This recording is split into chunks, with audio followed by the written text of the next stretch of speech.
All right, guys, so once you have everything edge found, you're going to be using the vise stomp so that we can make sure that the part gets put back in the same spot throughout this whole process of doing the holes as well as the slot.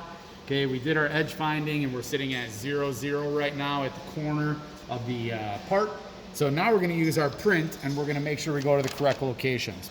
We have 2 holes that we're going to end up drilling. Okay, and if we look at our print, we can see that from the origin, which is the top left corner, we're going to come over 1/2 of an inch, 0.5 or 500 thousandths, and we're going to come down 1/2 of an inch or 0.5, which is 500 thousandths.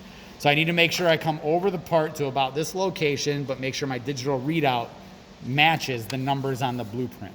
So the first thing I'm going to do is go to 0.5 on X, and then 0.5 on Y.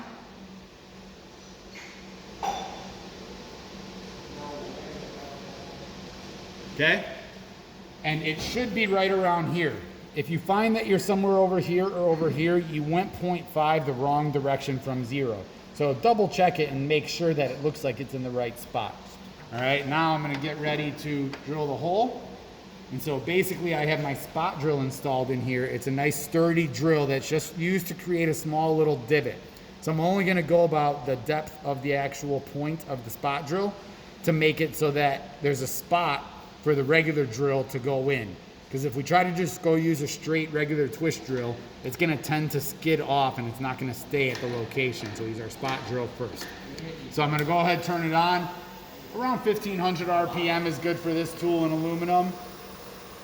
All right, and then I'm gonna come down and all you're doing is push down and stop. And this is what you're looking for, is just this little spot. Nothing more. We don't want to drill a hole with this because it doesn't really have flutes to eject the chips. Then I'm going to move it over my next location. The Y value stays the same because it doesn't move further down. My X value goes to 4.5. So I'm going to 4.5 on the digital readout.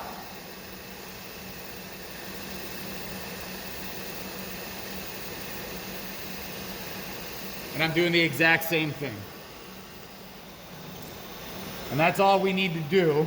A little more. That's all we need to do for spot drilling.